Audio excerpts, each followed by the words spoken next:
ಏನಂದರೆ ಗಾಡಿ clutch cut ಆಗ್ಬಿಟ್ಟಿದೆ. So hi guys, welcome back to YouTube channel. So ಇವತ್ತು ಏನು ಅಂದರೆ ನಮ್ಮ ಅತ್ತೆ ಮಾವಂದು ವೆಡ್ಡಿಂಗ್ ಆನಿವರ್ಸರಿ ಇರೋದ್ರಿಂದ ಇವತ್ತು ನಾವು ಆಚೆ ಊಟಕ್ಕೆ ಹೋಗ್ತಾ ಇದ್ವಿ. ಸೊ 2-3 ದಿನದಿಂದ ವೀಡಿಯೋ ಮಾಡೋಕ್ಕಾಗಿರಲಿಲ್ಲ, ಯಾಕಂತಂದರೆ ನಾನು ಊರಲ್ಲಿದ್ದೆ. ಸೊ ಇವಾಗ ವಾಪಸ್ ಬೆಂಗಳೂರಿಗೆ ಬಂದಿದ್ದೀನಿ. ಸೊ ಇವತ್ತು ನಾವು ಬ್ಲಾಗ್ ಇವತ್ತು ಏನೇನು ಮಾಡ್ತೀವಿ, ಏನೇನಾಗುತ್ತೆ, ಎಲ್ಲೆಲ್ಲಿ ಹೋಗ್ತೀವಿ ಅಂತ ನಾನು ತೋರಿಸ್ತೀನಿ. ಸೊ ಊರು ಹೋಗಿರೋದ್ರಿಂದ ನಾನು ನನ್ನ ಗಾಡಿನ ಆಲ್ಮೋಸ್ಟ್ 4 ದಿನ ಮುಟ್ಟಿದ್ದ RX. ಸೊ ಫುಲ್ಲು ಕೋಲ್ಡ್ ಆಗಿರುತ್ತೆ ಇಂಜಿನ್ನು. ಸೊ ಇವಾಗ RX ಸ್ಟಾರ್ಟ್ ಮಾಡಿ ಇವಾಗ ಟೋಟಲ್ ನಾನೊಂದು ಗಾಡಿ, ನಮ್ಮ ಮಾಮ ತಮ್ಮ ಒಂದು ಗಾಡಿ, ನಮ್ಮ ಅತ್ತೆ ಮಾವ ಒಂದು ಗಾಡಿ, ಮೋಸ್ಟ್ಲಿ RR ನಗರಲ್ಲಿ ಯಾವುದೋ ಹೋಟ್ಲು ಹೋಗ್ತಾ ಇದ್ದೀವಿ. ಸೊ ಇವಾಗ ಗಾಡಿ ಹತ್ರ ಹೋಗ್ಬಿಟ್ಟು ಗಾಡಿ ಸ್ಟಾರ್ಟ್ ಮಾಡಿ, ಗಾಡಿ ಒಂದೇ ಕಿಕ್ ಸ್ಟಾರ್ಟ್ ಆಗುತ್ತೆ ಇಲ್ಲ ಚೆಕ್ ಮಾಡೋಣ, ಇಲ್ಲ ಎಷ್ಟು ಕಿಕ್ ಹೊಡಿಬೇಕು ಅಂತ ನೋಡೋಣ. ಸೊ ಇವಾಗ ಗೇಟ್ ಬೇಗ ಇಲ್ಲಿಕ್ಕಿದ್ದಾರೆ. ಇದೆ ನಮ್ಮ RX ಅಡ್ಡ.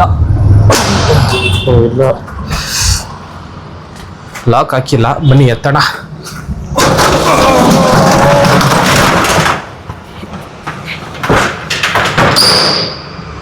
ಓಹೋ, ಗಾಡಿ ಫುಲ್ ಗಲೀಜ್ ಮಾಡಿಬಿಟ್ಟಿದೆ. ಎಲ್ಲದಕ್ಕೆ ನಮ್ಮ ಮೇನ್ ಪಾಯಿಂಟು, ನಮ್ಮ ಮಾಮ ಪೆಟ್ರೋಲ್ ಆಫ್ ಮಾಡಿಲ್ಲ ನೋಡಿ, ಎಲ್ಲ ಲೀಕ್ ಆಗಿದೆ. ಬನ್ನಿ ಗೈಸ್ ಇವಾಗ ಸ್ಟಾರ್ಟ್ ಮಾಡೋಣ. ಗಾಡಿ ಹಿಂಗಾಗಿದೆ ನೋಡಿ, ಗಾಡಿ ಫುಲ್ಲು ಧೂಳಾಗ್ಬಿಟ್ಟಿದೆ.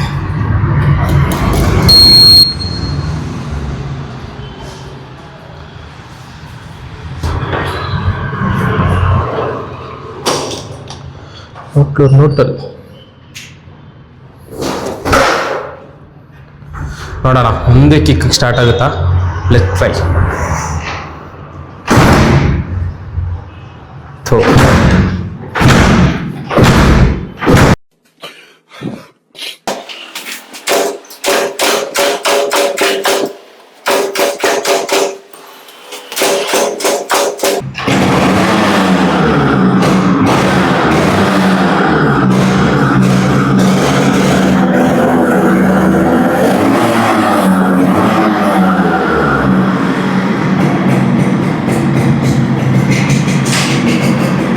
मारना तो डायनासोर को मारना तो करना.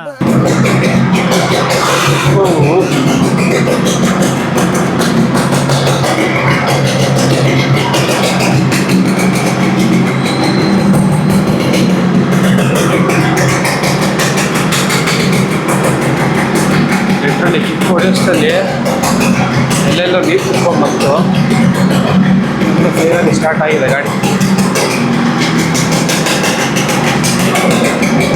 ಕೋಪ ಮಾಡ್ಕೊಂಡ್ಬಿಟ್ಟಿದೆ, 4 ದಿನದಿಂದ ಗಾಡಿ ಮುಟ್ಟಿಲ್ಲ ಅಂತ. ಪ್ಲ್ಯಾನ್ ಚೇಂಜು, RX ಹೋಗ್ತಾ ಇಲ್ವಂತೆ. ಸೊ ಎಲ್ಲರೂ ಕಾರಲ್ಲಿ ಹೋಗೋಣ ಅಂತ ಪ್ಲ್ಯಾನ್ ಮಾಡ್ಕೊಂಡಿದ್ದಾರೆ. ಸೊ RX ಇಲ್ಲಿ ನಿಲ್ಸಿದ್ದೀವಿ. ಇವಾಗ ಕಾರಲ್ಲಿ ಹೋಗ್ತೀವಿ. ಎಲ್ಲಿ ಹೋಗ್ತೀವಿ ಗೊತ್ತಿಲ್ಲ, ಒಟ್ಟಿನಲ್ಲಿ ಹೋಗ್ತಿದ್ದೀವಿ. RR ನಗರ ಅಂತ ಅಂದಿದ್ರು, ಮೋಸ್ಟ್ಲಿ ಅದು ಕ್ಯಾನ್ಸಲ್ ಆಗಿದೆ. ನೋಡೋಣ ಎಲ್ಲಿ ಹೋಗ್ತಾರೆ. ಸೊ RX ವಾರ್ಮ್ ಅಪ್ ಮಾಡ್ದಂಗೆ ಆಯಿತು. ಫೈನಲಿ ಡೋರ್ ಹಾಕೋಣ. A few moments later. ಯಾಗಪ್ಪ ತಿರ್ಗಾ RX ಎಲ್ಲ ಹೋಗ್ಬೇಕು. ಎತ್ತು ಗಿಂಬಲ್ ಎಲ್ಲಿ ಐತೆ? ಎಲ್ಲಿಗೆ ಹೋಗೋದು? ಎಷ್ಟು ಎಲ್ಲಿರೋದಲ್ಲ? ಓಹೋ ಹೊಟ್ಟೆಲಿ ಐದು ಗೊತ್ತು. ಇದೊಂದು ಬದುಕಿ, ಇದೊಂದು ಜನ್ಮವೇ. ಈ ನನ್ನ ತಮ್ಮಗೆ ಇನ್ನೂ ನೆಟ್ಟ ಗಾಡಿನೇ ಓಡಿದಿರೋ ಟೈಮಲ್ಲಿ ಹುಡುಗಿರು ಎಷ್ಟು ಫಾಸ್ಟ್ ಆಗಿದ್ದಾರೆ ಅಂದರೆ ನೋಡಿ, ಗೇರ್ ಗಾಡಿ ಯಾವ ಲೆವೆಲ್ ಓಡಿಸ್ತಾ ಇದ್ರು ಅಂದರೆ ಹುಡುಗಿ ತುಂಬ ಸಗದಾಗಿ ಓಡಿಸ್ತಾ ಇದ್ರು. ಸೀದಾ RR ನಗರಲ್ಲಿರುವ ಚರ್ವಿ ನಾನ್ ವೆಜ್ ಹೋಟೆಲಿಗೆ ಬಂದ್ವಿ. ಸೊ ಬಂದು ಎಲ್ಲ ಒಳಗಡೆ ಹೋಗಿ ಕೂತ್ಕೊಂಡು ಏನು ಆರ್ಡ್ರ್ ಮಾಡಿದ್ವಿ ಅಂದರೆ ಫಿಶ್ ಐತೆ, ಆಮೇಲೆ ಇಲ್ಲಿ ದೋಸೆಗೆ ಇದು ಅದೇ ಗ್ರೇವಿ ಟೈಪ್ ಕೊಡ್ತಾರೆ, ಕೈಮಾ. ಬಂದಿದ್ದು ಫಸ್ಟ್ ಐಟಮ್ ಬಂದ್ಬಿಟ್ಟು ಫಿಶ್ ಫಿಂಗರ್ಸ್ ಅಂತೆ. ಸ್ವಲ್ಪ ಕ್ರಿಸ್ಪಿ ಆಗಿತ್ತು, ಬಟ್ ಚೆನ್ನಾಗಿತ್ತು. ಬಟರ್ ಗಾರ್ಲಿಕ್ ಚಿಕನ್ ಅಂತ ಅದು, ಬಟರ್ ಗಾರ್ಲಿಕ್.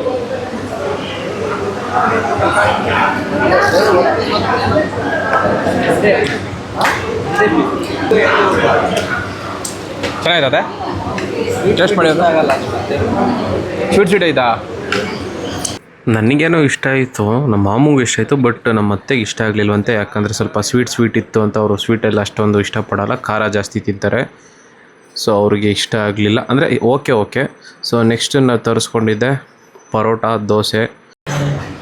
ಸೊ ಇನ್ನೇನು ತಿಂದಿದ್ದೆಲ್ಲ ಆಯಿತು. ನನ್ನ ತಮ್ಮನೂ ಮಟನ್ ಗ್ರೇವಿಲಿ ತಿಂದು ಖಾಲಿ ಮಾಡ್ದ. ಸೊ ನಮ್ಮ ಮತ್ತೆ ಐಸ್ ಕ್ರೀಮ್ ತಿನ್ಬೇಕಂತ ಅಂದರು. ನಾವು ಯಾವಾಗಲೂ ಪೋಲಾರ್ ವೇರು ಹೈ ಬೇಕು ಅಂತ ಚೂಸ್ ಮಾಡ್ತಾಯಿದ್ವಿ. ಬಟ್ ಈ ಸಲ ತುಂಬ ಅಂದರೆ ತುಂಬ ಸ್ಪೆಷಲ್ ಆಗಿರೋ ಒಂದು ಐಸ್ ಕ್ರೀಮ್ ಅಂಗಡಿಗೆ ಹೋದ್ವಿ. ಯಾವುದು ಅಂದರೆ RR ನಗರಲ್ಲಿ ಹೊಸದು ಒಂದು ಐಸ್ ಕ್ರೀಮ್ ಪಾರ್ಲರ್ ಓಪನ್ ಆಗಿದೆ. ಏನಂದರೆ ಆರ್ಟಿಕ್ ಐಸ್ ಕ್ರೀಮ್ ಅಂತ.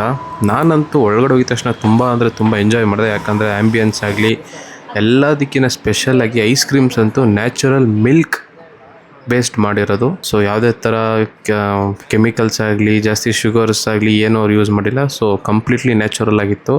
ಸೊ ಇನ್ನೊಂದು ಏನಪ್ಪ ಅಂದರೆ ಎಲ್ಲ ರಿಯಲ್ ರಿಚ್ ಫ್ರೂಟ್ಸಲ್ಲಿ ಮಾಡಿರ್ತಾರೆ. ಐಸ್ ಕ್ರೀಮ್ಗಿನ್ನ ಕೂಲಾಗಿ ಕಾಣಿಸ್ತಾ ಇರೋದೇನು ಹೇಳಿ? ಹಾಂ ಹಾಂ ಕರೆಕ್ಟಾಗಿದೆ. ಹೆಂಗೆ ಕಾಣಿಸ್ತೈತೆ?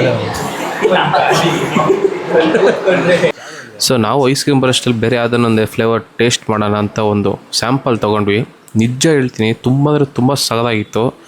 ಒಂಥರ ರಿಯಲ್ ಫ್ರೂಟ್ನೇ ಐಸ್ ಕ್ರೀಮಾಗಿ ತಿಂದರೆ ಯಾವ ಥರ ಇರುತ್ತೆ ಅದೇ ಥರ ಫೀಲ್ ಆಯಿತು. ಸಗದಾಗಿದೆ ಗುರು ಐಸ್ ಕ್ರೀಮ್ ಮಾತ್ರ. ನೋಡೋಕ್ಕೆ ಎಷ್ಟು ಕಲರ್ಫುಲ್ ಆಗಿದೆಯೋ ತಿನ್ನೋಕ್ಕೂ ಅಷ್ಟೇ ವಂಡರ್ಫುಲ್ ಆಗಿರುತ್ತೆ. ಯಾರ್ಯಾರು ಸುತ್ತಮುತ್ತ RR ನಗರಲ್ಲಿ ಇದ್ದೀರಾ ಫಸ್ಟ್ ವಿಸಿಟ್ ಮಾಡಿ. ಯಾಕಂದರೆ ಸಮ್ಮರ್ ಟೈಮಲ್ಲಂತೂ ಒಳ್ಳೆ ಎಂಟರ್ಟೈನ್ಮೆಂಟು ಐಸ್ ತಿನ್ನೋದು. ಸೊ ಇದಂತೂ ಎಕ್ಸಲೆಂಟ್ ಅಂದರೆ ಎಕ್ಸಲೆಂಟ್ ಆಗಿದೆ ಐಸ್ ಕ್ರೀಮ್ ಶಾಪ್. ನಮ್ಮತ್ತೆಗೆ ಊಟ ಏನು ಅಷ್ಟು ಇಷ್ಟ ಆಗಲಿಲ್ಲ ಅಂದರು, ಐಸ್ ಕ್ರೀಮ್ ಮಾತ್ರ ತುಂಬ ಎಂಜಾಯ್ ಮಾಡ್ಕೊಂಡು ತಿಂದರು. ನನ್ನ ತಮ್ಮ ಯಾವುದು ಲಿಚ್ಚಿ ಫ್ಲೇವರ್ ಐಸ್ ಕ್ರೀಮ್ ತೊಗೊಂಡಿದ್ದ. ಸೊ ಅದ್ರ ತಿಂದು ನಮ್ಮತ್ತೆ ರಿಯಾಕ್ಷನ್ ಹೆಂಗಿತ್ತು ಅಂತ ನೋಡಿ.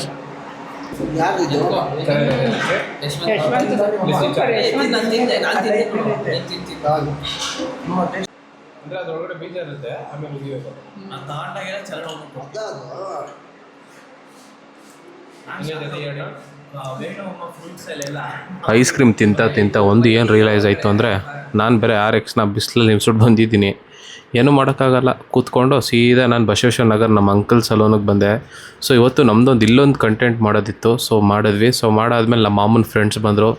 ಅವ್ರಿಗಂತೂ ನಾವು ಏನೇನು ತಿಂದ್ವಿ ಏನೇನು ಮಾಡ್ತೀವಿ ಅಂತ ಹೇಳಿದ್ವಿ. ಅವರು ಪಾಪ ಫುಲ್ಲು ಕೋಪ ಮಾಡ್ಕೊಂಬಿಟ್ಟಿದ್ರು ಅಣ್ಣ ನಮ್ಮ ಮೇಲೆ. ಸೊ ಇನ್ನೇನು ಇವತ್ತು ಅಂದ್ಕೊಂಡಿದ್ದೆಲ್ಲ ಮುಗೀತು. ಸೊ ಇನ್ನೇನು ವಾಪಸ್ ಮನೆಗೆ ಹೋಗಬೇಕು ಅಂತ ನಾನು RXನ ಸ್ಟಾರ್ಟ್ ಮಾಡಿದೆ. ಹಿಂಗಾಯ್ತು. ಐಸ್ ಏನು ಅಂದರೆ ಗಾಡಿ ಕ್ಲಚ್ ಕಟ್ ಆಗ್ಬಿಟ್ಟಿದೆ. ಅದಕ್ಕೆ ಗ್ಯಾರೇಜ್ ಹತ್ರ ಬಂದಿದ್ದೀವಿ. ಅವನ್ನೇ ರೆಡಿ ಮಾಡಿಸ್ಕೊಂಡು ಹೋಗ್ಬೇಕು. ಅಂಗಡಿ ಹಿಂಗೆ ನಿಂತಿದೆ.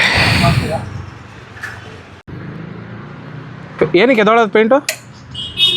ಮಾಡಿಲ್ಲ ಅಂದರೆ ಆ ಥರ ಆಗುತ್ತೆ, ಇಲ್ಲ ಪೆಟ್ರೋಲ್ ಬಿದ್ದರೆ ಆ ಥರ ಆಗುತ್ತೆ. ಹಾಂ. ಸೊ ಈ ಗ್ಯಾರೇಜ್ ಅವರು ಸಖತ್ ಅಂದರೆ ಸಖತ್ ಹೆಸರು ಮಾಡಿದ್ದಾರೆ ನಮ್ಮ ಏರಿಯಾದಲ್ಲಿ.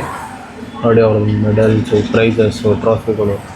ನೋಡಿ ಇಲ್ಲೊಂದು ಡರ್ಟ್ ಗಾಡಿ ರೆಡಿ ಮಾಡ್ತಾಯಿದ್ದಾರೆ. ಆಚೆ ಒಂದು ಡರ್ಟ್ ಗಾಡಿ ಇದೆ. ಇವ್ರು KGF ಮೂವಿಲೆಲ್ಲ ಸ್ಟಂಟ್ ಇದಾಗಿ ವರ್ಕ್ ಮಾಡಿದ್ದಾರೆ. ನೋಡಿ ಇದೊಂದು ಗಾಡಿ ರೆಡಿ ಮಾಡ್ತಾಯಿದ್ದಾರೆ. ಇದು ಅವ್ರದ್ದು ಮೇನ್ ಗಾಡಿ.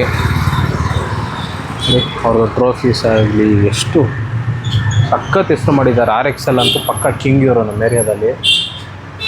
ಹೆಸರು ಬಂದ್ಬಿಟ್ಟು ಏನಂದರೆ ಮೋಟೋಗ್ರಾವಿಟಿ. ಈಗ ಹೊಸ ಕೇಬಲ್ ಫಿಕ್ಸ್ ಆಗ್ತಾಯಿದೆ.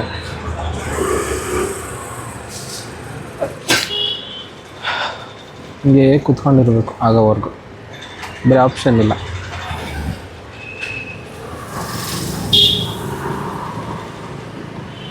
ಗಾಡಿ ರೆಡಿ ಮಾಡೋದು ನೋಡೋದೇ ಒಂಥರ ಮಜಾ.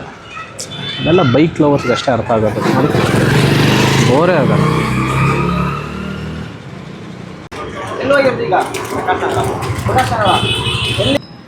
RX ಹೆಂಗೆ ಓಡಿಸ್ಬೇಕಂದ್ರೆ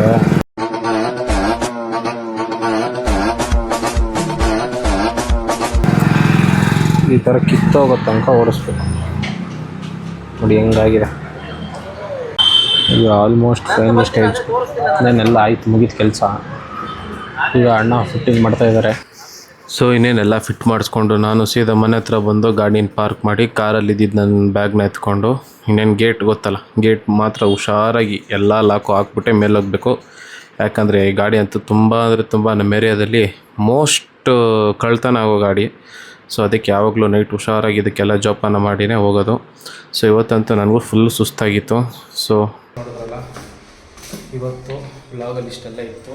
ಗಾಡಿ ರಿಪೇರಿನೂ ಆಯಿತು, ನಮ್ಮ ಅತ್ತೆ ಮಾವ ವೆಡ್ಡಿಂಗ್ ಸೆಲೆಬ್ರೇಷನ್ ಆಯಿತು. ಸೊ ಇನ್ನು ಪೆಂಡಿಂಗ್ ಏನಂದರೆ ಹೋಗಿ ವ್ಲಾಗ್ ಎಡಿಟ್ ಮಾಡಬೇಕು. ಮನೆ ಡೋರ್ ಹತ್ರ ಬಂದಿದ್ದೀನಿ. ಎಡಿಟ್ ಮಾಡಿ ಇಲ್ಲಿಗೆ ಡೇ